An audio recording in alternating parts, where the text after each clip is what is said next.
કોઈ એક પ્રદેશમાં એક બહુ મોટું તળાવ હતું, જ્યાં દેડકાઓનું પરિવાર રહેતું હતું. ત્યાં જ નજીકમાં એક વૃદ્ધ સાપ રહેતું હતું. તે વૃદ્ધ હોવાને કારણે કોઈ શિકાર ન કરી શકતો હતો. આ કારણે તે હંમેશા ભૂખ્યો જ રહેતો હતો. એક દિવસે વિચાર કરવા લાગ્યો કે એવું તો શું કરાય કે મહેનત કર્યા વગર જ એનું જીવન ચાલતું રહે. ત્યાં જ એના મનમાં એક વિચાર આવ્યો. તે નજીકના જ દેડકાઓથી ભરેલા તળાવ પાસે જતો રહ્યો. ત્યાં જ પહોંચીને તે ચિંતામાં અહીંયા ત્યાં ફરવા લાગ્યો. તેને આમ તેમ ફરતા જોઈને તળાવના કિનારે જ એક પથ્થર પર બેસેલા દેડકાને નવાઈ લાગી. તો એણે પૂછ્યું, મામા, શું વાત છે? સાંજ પડી ગઈ છે, પણ તમે ખાવાની વ્યવસ્થા નથી કરી? બેટા, શું કરું?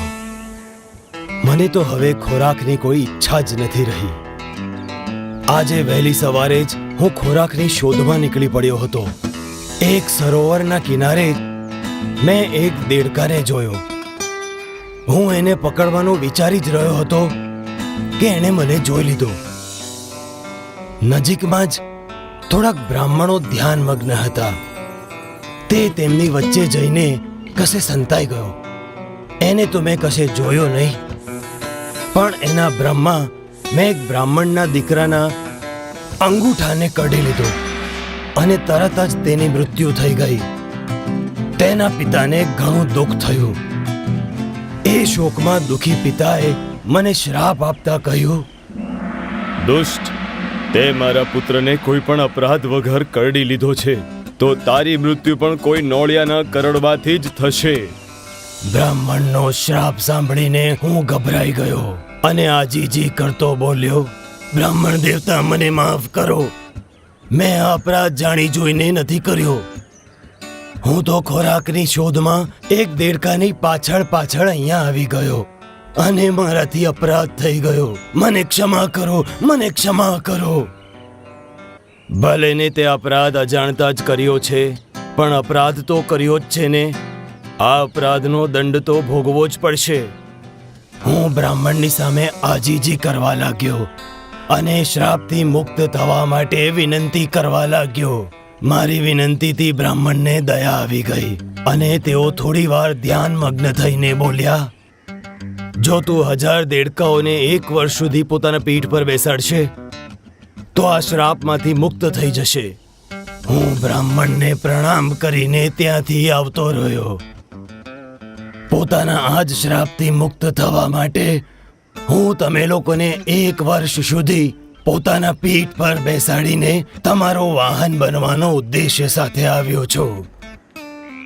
દેડકો સાપની આ વાત સાંભળીને તે તેના પરિવારની પાસે ગયો અને તેમને પણ તેણે સાપની આખી વાર્તા સંભળાવી. આ રીતે એકથી બીજા અને બીજાથી ત્રીજા કાન પાસે જતી વાત બધા દેડકા પાસે પહોંચી ગઈ. તેમના રાજા જલપાદને પણ આ સમાચાર મળ્યા. એને આ સાંભળીને ઘણી નવાઈ લાગી.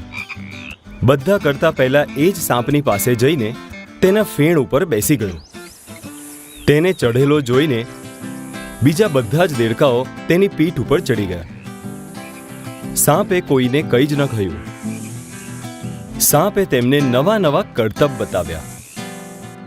સાપની કોમળ ત્વચાનો સ્પર્શ પામીને જલપાદ તો ઘણો ખુશ થયો. આ રીતે એક આખો દિવસ નીકળી ગયો. બીજા દિવસે જ્યારે તે તેમની ઉપર બેસાડીને ચાલ્યો તો તે ચાલી ન શક્યો. તેને જોઈને જલપાદે પૂછ્યું, શું થયું છે? આજે તમે ચાલી નથી શકતા? હા, હું આજે ભૂખ્યો છું, એટલે ચાલવામાં તકલીફ થઈ રહી છે. આવી તે શું વાત છે? તમે સાધારણ કોટીના નાના મોટા દેડકાઓને સરસ રીતે ખાતા જાઓ. હું કેવી રીતના દેડકાઓને ખાઈ શકું? હું તો અહીંયા પોતાના શ્રાપથી મુક્ત થવા માટે આવ્યો છું. મારાથી વધુ અપરાધ નહીં થશે. તમે ચિંતા ના કરો, આ કોઈ અપરાધ નથી. તમે તો ખાલી બસ તમારી ભૂખ બુજાવી રહ્યા છો.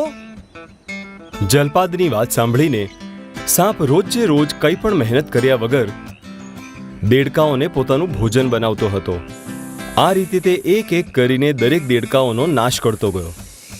પણ જલપાદ એ પણ ન સમજી શક્યો કે પોતાના ક્ષણિક સુખ માટે તે પોતાના વંશનો નાશ કરવાનો ભાગી થઈ રહ્યો હતો. બધા જ દેડકાઓને ખાધા પછી સાપે એક દિવસ જલપાદને પણ ખાઈ લીધું. આ રીતે દેડકાઓનો આખો જ વંશ નાશ પામ્યો. શિક્ષા: આપણા હિતેચ્છુઓની રક્ષા કરવાના કારણે આપણી પણ રક્ષા થાય છે. તમે અમારા YouTube ચેનલને હમણાં જ સબસ્ક્રાઇબ કરો. નવા વિડીયોઝ જોવા માટે બેલ આઇકોન હમણાં જ દબાવો. તમે અમારા વિડીયોઝ પર કમેન્ટ જરૂર આપજો. વિડીયોઝને લાઈક કરીને તમારા મિત્રો સાથે શેર જરૂર કરજો.